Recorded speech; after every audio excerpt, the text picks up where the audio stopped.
नमस्कार, मैं रवीश कुमार। संसद परिसर में इंडिया गठबंधन ने ईडी और सीबीआई जैसी केंद्रीय जांच एजेंसियों के खिलाफ प्रदर्शन किया और नारे लगाए कि तानाशाही नहीं चलेगी। लेकिन आज हम नाताशाही की बात करने जा रहे हैं। कैसे मोदी सरकार की नौकरशाही नाताशाही के मॉडल पर विकसित और परिपक्व हो चुकी है। जिस तरह से अधिकारियों को बार बार सेवा विस्तार दिया जा रहा है, उसमें सेवा कम विस्तार ही ज्यादा नजर आ रहा है। इस सरकार में इनाम का मतलब है विस्तार। रही बात सेवा की, तो कोई भी अफसर सेवा कर सकता है, लेकिन विस्तार खास को ही मिलता है। इसलिए हमारा आज का थीम है अब की बार एक्सटेंशन सरकार। तीसरी बार प्रधानमंत्री बनते ही मोदी सरकार की नौकरशाही को लेकर जो खबरें आ रही हैं, उससे यही लगता है कि सबका विकास का दावा करने वाली मोदी सरकार की नौकरशाही में केवल अपना आदमी का ही विकास हो रहा है। अपना कैबिनेट सचिव, अपना प्रधान सचिव, अपना गृह सचिव, अपना सचिव, अपना सलाहकार, अपना चेयरमैन मोदी सरकार के दौर की नौकरशाही का पेशेवर सिद्धांत बन चुका है। कहीं ऐसा तो नहीं कि नौकरशाही में एक नया काडर बन गया है जो दिल्ली से लेकर राज्यों में बीजेपी की सरकार चला रहा है। इस काडर का नाम मोदी काडर दिया जा सकता है। मोदी काडर ही मोदी का परिवार नजर आता है। इस मोदी काडर में ही एक सुप्रीम काडर है गुजरात काडर का।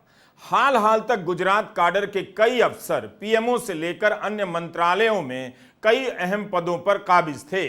कई रिटायर हो गए और कुछ को रिटायरमेंट से पहले ही रेगुलेटरी बॉडीज का चेयरमैन बना दिया गया।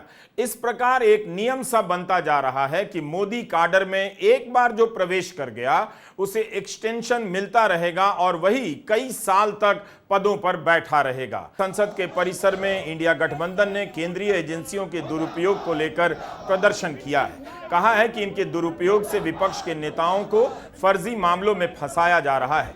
झारखंड के पूर्व मुख्यमंत्री हेमंत सोरेन को 5 महीने तक जेल में रखा गया, जबकि झारखंड हाईकोर्ट ने कहा कि उनके खिलाफ कोई ठोस सबूत नहीं।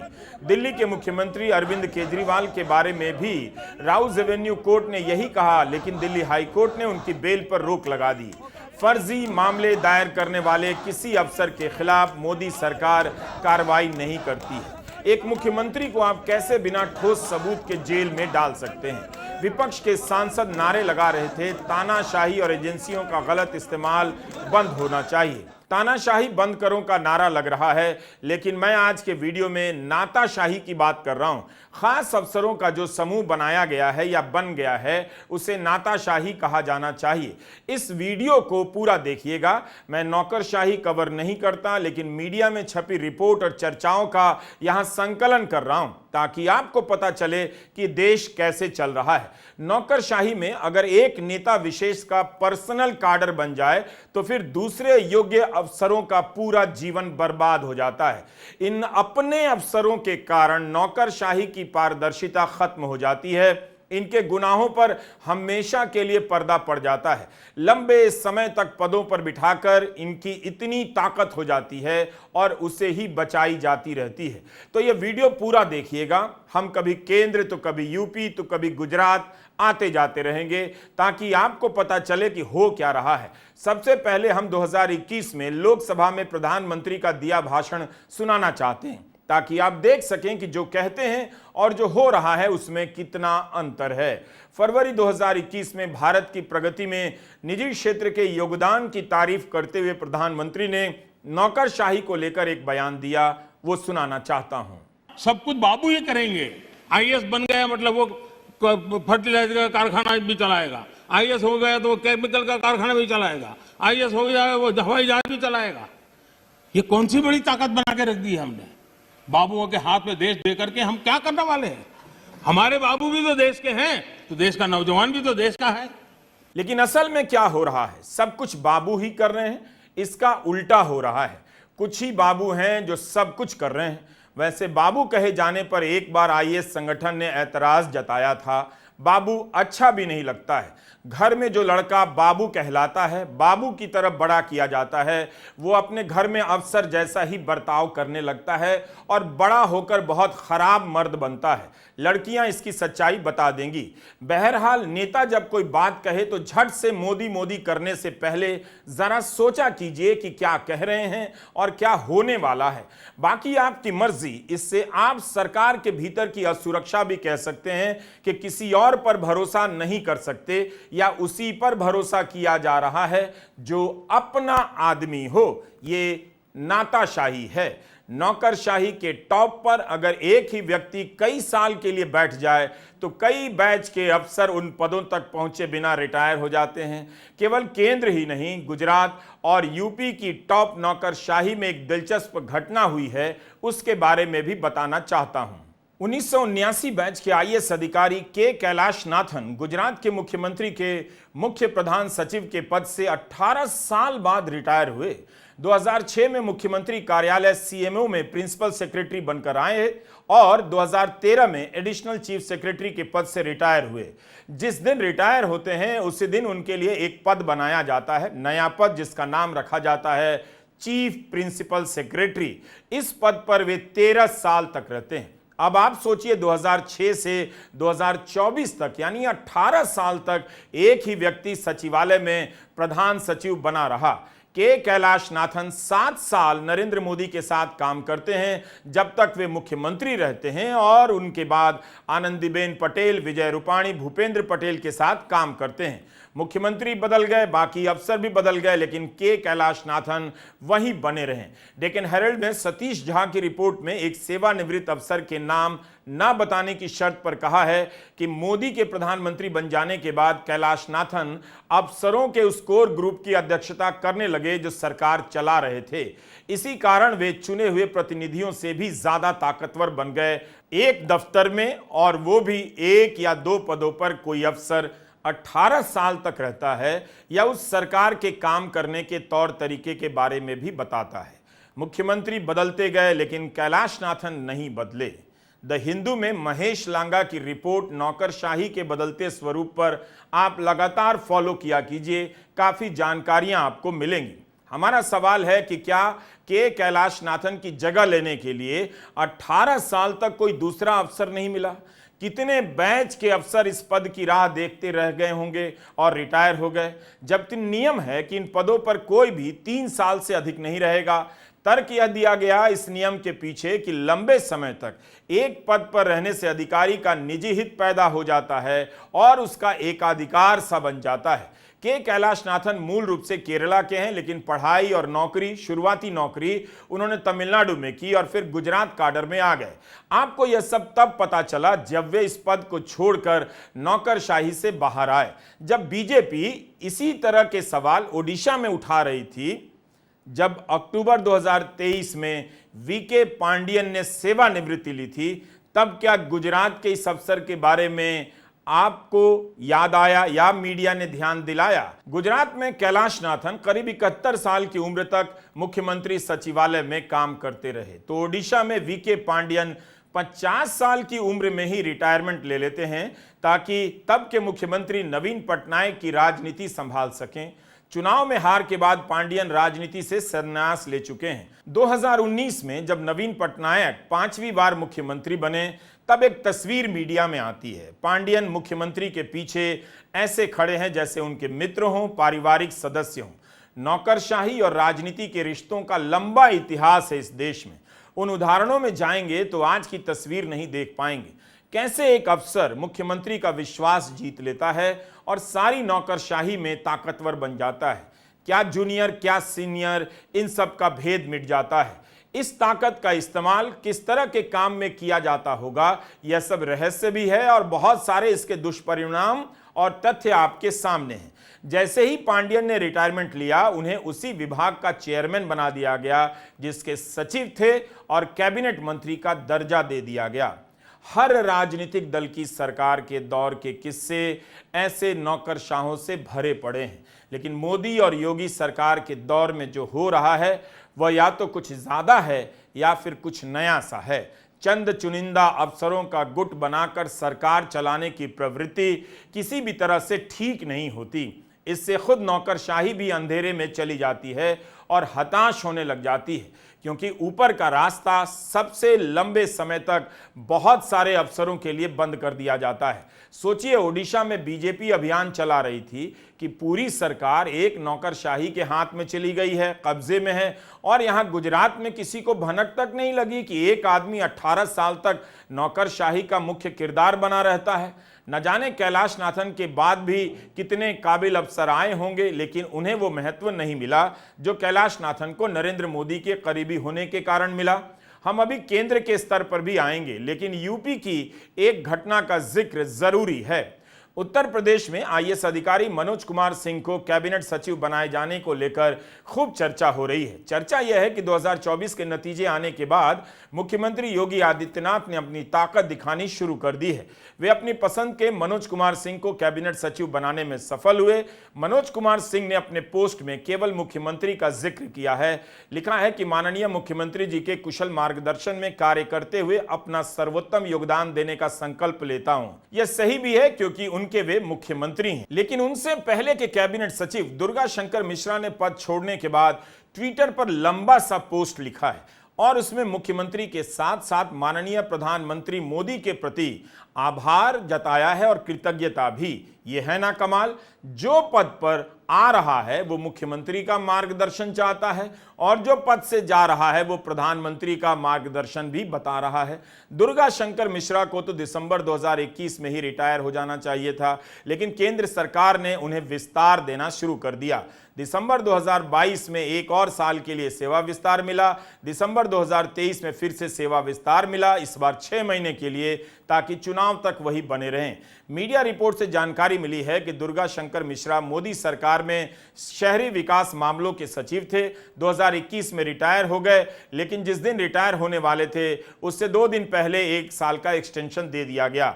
यही नहीं, एक्सटेंशन देकर इन्हें केंद्र से यूपी भेज दिया गया। आमतौर पर आप जिस पद पर होते हैं उसकी जरूरत के अनुसार उसी के लिए एक्सटेंशन दिया जाता है, लेकिन इस केस में तो मिश्रा कैबिनेट सचिव बनाकर दिल्ली से यूपी भेज दिए गए। दुर्गा शंकर मिश्रा के समय में केंद्र में दिल्ली में सेंट्रल विस्ता का प्रोजेक्ट आकार लेने लगा था। दुर्गा शंकर मिश्रा 1984 बैच के आईएएस अफसर हैं।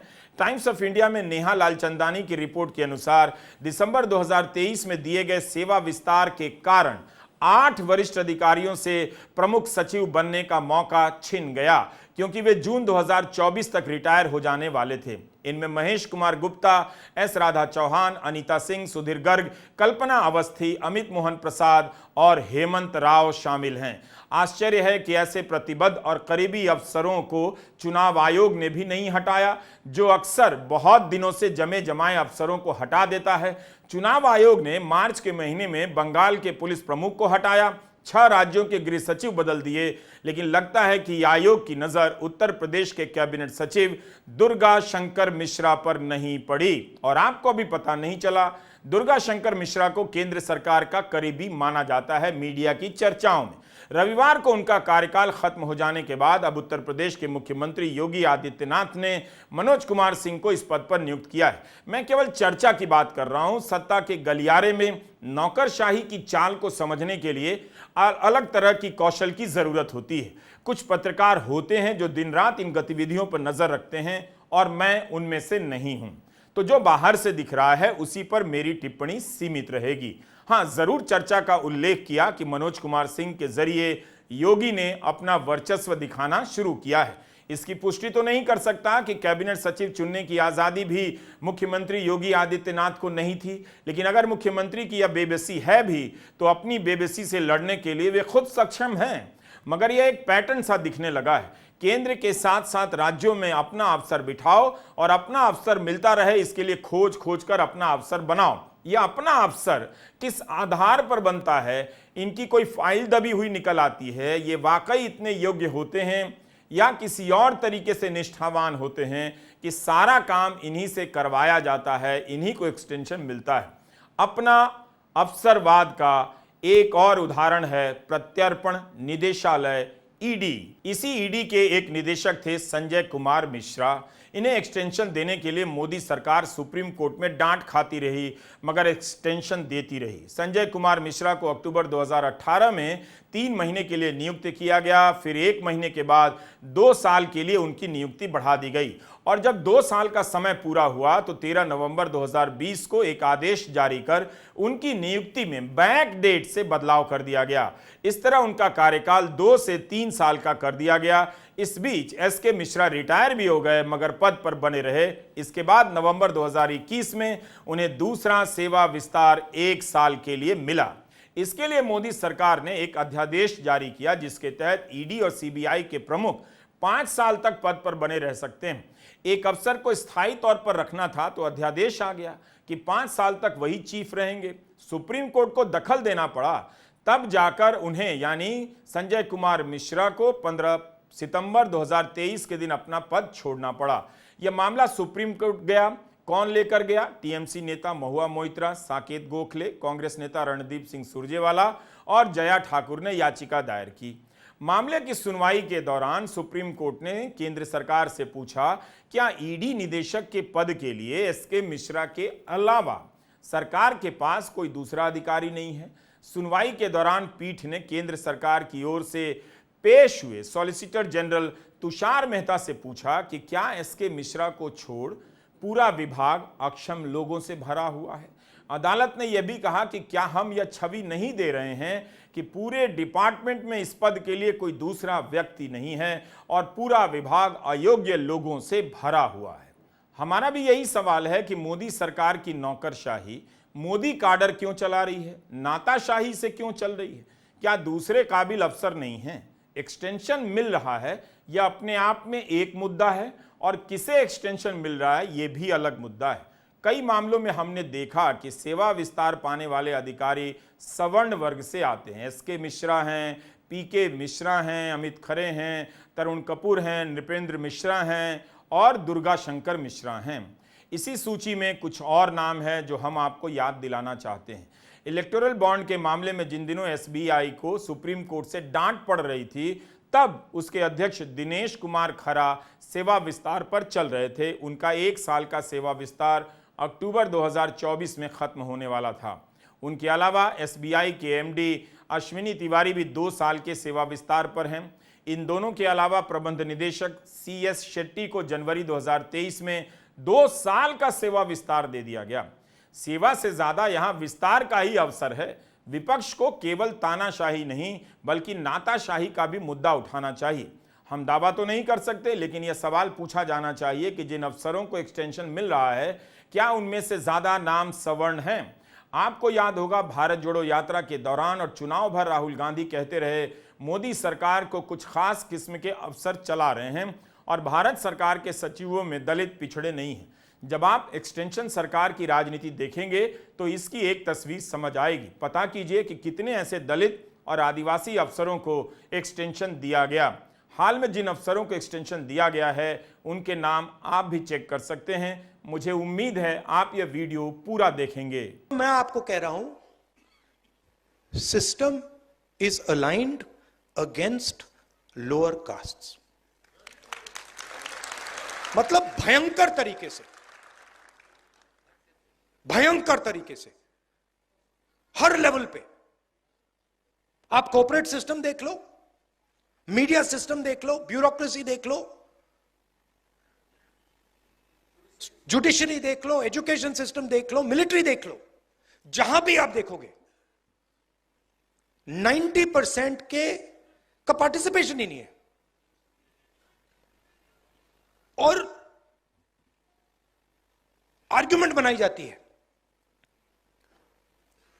मेरिट की आर्ग्यूमेंट। अब यह कैसे हो सकता है कि 90% के पास मेरिट नहीं है? हो ही नहीं सकता। तो कोई ना कोई कमी तो सिस्टम में है। सेवा विस्तार का लाभ खास अफसरों को मिले और वह भी खास जाति वर्ग के अफसरों को, तो इस पर बहस होनी चाहिए। इसके तथ्य सामने लाए जाने चाहिए। 9 जून को प्रधानमंत्री मोदी ने तीसरी बार शपथ ली और उस दिन के बाद हर दूसरे दिन नए सेवा विस्तार से लेकर नई नियुक्तियों की खबरें आ रही। अभी कुछ और अफसरों के बारे में फैसला होना है कि उन्हें सेवा विस्तार मिलता है या नहीं। ये सभी सरकारी आदेश पत्र की कॉपियां हैं जो सेवा विस्तार से लेकर नियुक्तियों से संबंधित हैं। राष्ट्रीय सुरक्षा सलाहकार अजीत डोभाल 79 साल के हो गए हैं। अजीत डोभाल 84 साल तक इस पद पर रह सकते हैं, राष्ट्रीय सुरक्षा सलाहकार के। यूपीए के 10 साल के दौरान तीन लोग राष्ट्रीय सुरक्षा सलाहकार बने, JN दीक्षित, MK नारायणन और शिवशंकर मेनन। मोदी सरकार में अभी तक एक ही व्यक्ति राष्ट्रीय सुरक्षा सलाहकार बने हैं। 75 साल से ऊपर के मंत्री नहीं हो सकते, लेकिन 79 साल के राष्ट्रीय सुरक्षा सलाहकार हो सकते हैं। मगर इस सरकार में ऐसा एक्सटेंशन पाने वाले वो अकेले नहीं हैं। प्रधानमंत्री के प्रधान सचिव PK मिश्रा को 5 साल के लिए सेवा विस्तार दिया गया है। 81 वर्ष की उम्र तक वे अपने पद पर बने रहेंगे। मीडिया की कई रिपोर्ट में ऐसी बातें आई हैं। लगता है पूरे देश के अफसर किसी काम के नहीं हैं जो अजीत डोभाल और PK मिश्रा को 80 साल की उम्र के बाद भी काम करते रहना होगा। ईडी के पूर्व प्रमुख संजय कुमार मिश्रा के समय सुप्रीम कोर्ट ने सॉलिसिटर जनरल तुषार मेहता से यही तो पूछा था कि क्या SK मिश्रा को छोड़ पूरा विभाग अक्षम लोगों से भरा हुआ है। अदालत ने यह भी कहा कि क्या हम यह छवि नहीं दे रहे कि पूरे डिपार्टमेंट में इस पद के लिए कोई दूसरा व्यक्ति नहीं है और पूरा विभाग अयोग्य लोगों से भरा हुआ है। हम ये बात इसी वीडियो में दोबारा इसलिए कर रहे हैं ताकि आपके दिमाग में भी यह स्पष्ट हो सके और हम भी यह सवाल कर रहे हैं कि अगर यही चलता रहा तो वो दिन दूर नहीं जब IAS, IPS, SSP और DM के पद से ही रिटायर हो जाएंगे। बल्कि इसकी ऑडिट होनी चाहिए कि ऐसे कितने अफसर हैं जो 10 साल से एकांतवास में रखे गए हैं। उनकी योग्यता, प्रतिभा और सत्यनिष्ठा, इन सब का क्या हो रहा है। सजा माने जाने वाले पदों पर बिठाए गए लोगों की सूची और उनके कार्यकाल से भी पता चल जाएगा कि जब एक ही अफसर को 5-5 साल एक पद पर रखा जाता है तो उसी समय दूसरे कई अफसरों को किसी पद पर नहीं रखने की सजा दी जाती है। इतने से ही सरकार की कार्यकुशलता और पेशेवर होने का ढोंग सबको दिख जाएगा अगर ये सारे तथ्य पब्लिक डोमेन में आ गए तो। उम्र का पैमाना तो प्रधानमंत्री मोदी ही लेकर आए जब 2014 में मुरली मनोहर जोशी, लाल कृष्ण आडवाणी मार्गदर्शक मंडल में भेज दिए गए। अब तो 2 साल बाद खुद मोदी भी 75 साल के होने वाले हैं। अमेरिका में ट्रंप 78 साल की उम्र में राष्ट्रपति का चुनाव लड़ रहे हैं और बाइडन 81 साल की उम्र में। मलेशिया में 2018 में महातिर मोहम्मद प्रधानमंत्री बने तब उनकी उम्र 92 साल थी और उसके बाद 97 साल की उम्र में भी वे चुनाव लड़ रहे थे। क्या मोदी मलेशिया के मॉडल पर चलना चाहते हैं? मोदी का मॉडल तो 75 से आगे नहीं जाता, तो फिर नौकरशाही में उनके अपने कहे जाने वाले लोग 71 साल, 75 साल, 79 साल की उम्र तक कैसे बने हुए हैं? गुजरात काडर के 1972 बैच के PK मिश्रा 2019 से ही PMO में प्रधान सचिव के पद पर कार्यरत हैं। इससे पहले 2014 से 19 तक वो PM के एडिशनल प्रिंसिपल सेक्रेटरी और एग्रीकल्चर एंड कोऑपरेशन में सेक्रेटरी भी रह चुके हैं। जब मोदी गुजरात में मुख्यमंत्री बने तब PK मिश्रा उनके प्रिंसिपल सेक्रेटरी बनाए गए। 2008 में वे रिटायर हो गए। 2008 में उसके बाद उन्हें गुजरात इलेक्ट्रिसिटी कमीशन का चेयरमैन बना दिया गया जिस पर वे 5 साल तक रहे। 2014 में मोदी के PMO में आ गए। PK मिश्रा की उम्र भी 73 से 75 के बीच ही हो सकती है। कैबिनेट सचिव, विदेश सचिव, रक्षा सचिव और गृह सचिव, ये 4 पद हैं ऐसे हैं जिनका कार्यकाल 2 साल तय किया गया है फिक्स, क्योंकि जब तक कोई इन पदों पर पहुंचता है उसके रिटायर होने की उम्र करीब आ जाती है। 4 या 6 महीने बचे रहते थे, इसलिए 2 साल की व्यवस्था बना दी गई।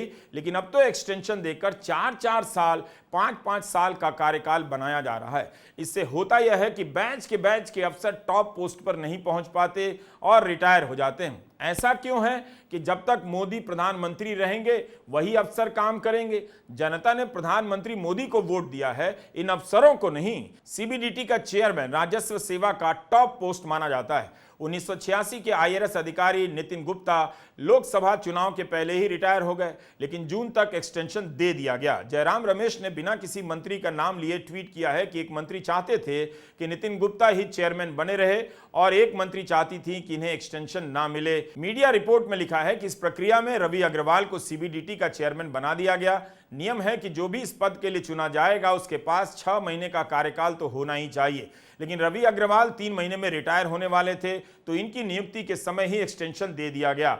यह भी कमाल है कि आप एक्सटेंशन के साथ किसी पद पर नियुक्त किए जा रहे हैं। रिटायरमेंट के समय एक्सटेंशन के कई उदाहरण हैं, लेकिन एक्सटेंशन के साथ अपॉइंटमेंट के कम ही उदाहरण हैं। मई 2021 में वाईसी मोदी राकेश अस्थाना में से किसी एक को सीबीआई का निदेशक बनना था। नियुक्ति की कमेटी में चीफ जस्टिस एनवी रमना और विपक्ष के नेता अधीर रंजन चौधरी ने ऐतराज कर दिया। तत्कालीन चीफ जस्टिस एनवी रमना ने कह दिया कि ऐसे पदों की नियुक्ति के लिए 6 महीने का कार्यकाल बचा होना चाहिए। सुप्रीम कोर्ट ने पुलिस प्रमुख की नियुक्ति के समय ऐसी व्यवस्था दी है। चीफ जस्टिस के ऐतराज के बाद ही राकेश अस्थाना और वाईसी मोदी में से कोई भी सीबीआई चीफ नहीं बना। सोचिए, मई 2021 में बैठक हो रही है और उसी महीने वाईसी मोदी रिटायर होने वाले थे, उनके नाम पर विचार हो रहा था। ऐसे विषयों पर हिंदी में वीडियो कम होते हैं, इसलिए भी लंबा बनाया ताकि हिंदी में ज़्यादा से ज़्यादा ऐसी बातें हों। अगर आप मीडिया में देखें तो हिंदू के महेश लांगा लगातार ऐसे मुद्दों पर रिपोर्ट करते रहते हैं, मगर हिंदी में इन चीज़ों पर ज़्यादा बात होनी चाहिए। कुछ पत्रकार करते ज़रूर हैं, मगर दर्शकों और लोगों के बीच इसकी चर्चा कम होती है। इसके आधार पर बाकी लोग भी इससे बेहतर वीडियो बना सकते हैं, इसलिए हमने लंबा बनाया। 2014 में जब मोदी प्रधानमंत्री बने तभी नृपेंद्र मिश्रा को पीएमओ में लाने के लिए एक नियम बदला गया। उस समय नृपेंद्र मिश्रा टीआरआई के प्रमुख थे और नियम था कि इस पद से रिटायर होने वाला कोई और पद नहीं ले सकता। नृपेंद्र मिश्रा 5 साल पीएमओ में रहे। 2019 में 5 साल का एक्सटेंशन मिला, लेकिन इस्तीफा दे दिया। उसके बाद उन्हें राम मंदिर निर्माण समिति का अध्यक्ष बना दिया गया। उनके बेटे को इस बार बीजेपी ने टिकट दिया था लोकसभा चुनाव में, यूपी में, और वे चुनाव हार गए। तो यह भी एक पैटर्न है, खास अफसर को विस्तार दिया जाता रहता है और जब इसकी समय सीमा खत्म हो जाती है तो किसी समिति या नियामक संस्था का चेयरमैन बना दिया जाता है। एक तरह से आजीवन पद पर ये लोग रहते हैं। इस बार कई अफसरों को सेवा विस्तार दिया गया है। नई मोदी सरकार में अमित खरे और तरुण कपूर को प्रधानमंत्री के सलाहकार के रूप में फिर से नियुक्त किया गया है। 30 सितंबर 2021 को उच्च शिक्षा विभाग के सचिव पद से अमित खरे सेवानिवृत्त हो गए। उसके बाद उन्हें 2 साल का सेवा विस्तार दिया गया। उस सेवा विस्तार के खत्म होने के बाद उन्हें फिर से प्रधानमंत्री के कार्यकाल के पूरे होने तक का सेवा विस्तार दिया गया। अब तीसरी बार उन्हें सेवा विस्तार देकर प्रधानमंत्री के सलाहकार के तौर पर नियुक्त किया गया है। अच्छे अफसर हैं, लेकिन क्या उनके बाद कोई दूसरा अच्छा अफसर नहीं? क्या पूरे देश में सलाह देने लायक कोई और अफसर नहीं जो तरुण कपूर को विस्तार देकर पीएमओ बुलाया गया? तरुण कपूर हिमाचल प्रदेश काडर के 1987 बैच के आईएएस अफसर रहे हैं। 30 नवंबर 2021 को पेट्रोलियम प्राकृतिक गैस मंत्रालय के सचिव पद से रिटायर हुए, लेकिन मई 2022 में प्रधानमंत्री कार्यालय में सलाहकार बना दिए गए। फिर से उन्हें बनाया गया है। राजीव गौबा वाजपेयी सरकार में जॉर्ज फर्नांडिस के प्राइवेट सेक्रेटरी बन गए थे। तब उनकी उम्र क्या ही रही होगी, जरा पता कीजिए। अब तो कब से मोदी सरकार में कैबिनेट सचिव के पद पर विराजमान हैं। पिछले साल अगस्त में केंद्र सरकार ने कैबिनेट सचिव राजीव गौबा के कार्यकाल को 1 साल का एक्सटेंशन देकर अगस्त 2024 तक बढ़ा दिया, जिसके बाद गौबा सबसे लंबे समय तक कैबिनेट सचिव पद पर रहने वाले अधिकारी बन गए। झारखंड काडर के 1982 बैच से आने वाले राजीव गौबा को साल 2019 में कैबिनेट सचिव बनाया गया और शुरुआत में उनके कार्यकाल को 2 साल के लिए निर्धारित किया गया। इसके बाद पहले उन्हें 2021 में एक्सटेंशन दिया गया, फिर 2022 में, फिर 2023 में तीसरी बार एक्सटेंशन दिया गया। आमतौर पर एक कैबिनेट सचिव को 2 साल के निर्धारित कार्यकाल से आगे अगर एक्सटेंशन देना है तो उसे 2 साल तक का एक्सटेंशन दिया जा सकता है, लेकिन किश्तों में। अब सरकार इस नियम को नजरअंदाज करती नजर आ रही है। क्या और भी सेवा विस्तार मिलेगा? अंग्रेजी में इसे प्यार से रिलैक्सेशन कहा जा सकता है। राजीव गौबा से पहले कैबिनेट सचिव रहे प्रदीप कुमार सिन्हा 4 साल 79 दिनों तक कैबिनेट सचिव पद पर बने रहे और सिन्हा के ही कार्यकाल के दौरान नियमों में संशोधन हुआ, जिसके बाद 4 साल तक का सेवा विस्तार मुमकिन हो सकता है। उन्हीं नियमों के तहत अब राजीव गौबा को तीसरी बार एक्सटेंशन दिया गया है। कैबिनेट सचिव बनने से पहले ही राजीव गौबा केंद्रीय शहरी विकास मंत्रालय में सचिव, गृह मंत्रालय में अतिरिक्त सचिव के रूप में काम कर चुके हैं। अगर राजीव गौबा को केंद्र सरकार ने 3 बार एक्सटेंशन दिया तो केंद्रीय गृह सचिव अजय भल्ला को सरकार ने 4 बार दिया। अजय भल्ला 5 या 5 से अधिक साल तक केंद्रीय गृह सचिव बनने वाले सिर्फ दूसरे अधिकारी होंगे। दीप्तिमन तिवारी ने इंडियन एक्सप्रेस में लिखा है कि 52 साल पहले जब लल्लन प्रसाद सिंह जनवरी 1971 में रिटायर हुए, तब तक वे इस पद पर 6 साल तक रह चुके थे। 24 जून को केंद्र सरकार ने इंटेलिजेंस ब्यूरो प्रमुख तपन कुमार डेका के कार्यकाल को जून 2025 तक के लिए बढ़ा दिया। मैं यही सोच रहा हूं कि क्या नौकरशाही में टॉप पर पहुंचने का दुख समाप्त हो गया। अब कोई शिकायत भी नहीं करता कि उसका चांस समाप्त हो गया। इस वीडियो में बहुत सारे नाम हैं, तारीखें हैं और पद के नाम हैं, तो हो सकता है कुछ त्रुटियां रह जाएं, लेकिन मोदी राज में जो मोदी काडर बना और जो नाताशाही बनी है, हमने उसकी तस्वीर पेश करने की कोशिश की। इस नाताशाही में जो आ गया, जिसका मोदी शाह से नाता बन गया, उसकी चांदी रहेगी। सचिव से रिटायर होकर चेयरमैन, चेयरमैन से रिटायर होकर बीजेपी से टिकट। बाकी जो अफसर इस नाताशाही के शिकार हुए, वो अपना संस्मरण लिखकर भी दुख हल्का नहीं कर पाएंगे। इसके लिए भी उन्हें मोदी सरकार से ही इजाजत लेनी पड़ेगी। यह नियम भी मोदी सरकार ने बनाए हैं। इसलिए ऐसे अफसर मेरा वीडियो देखकर अपना दुख हल्का कर सकते हैं। नमस्कार, मैं रविश कुमार।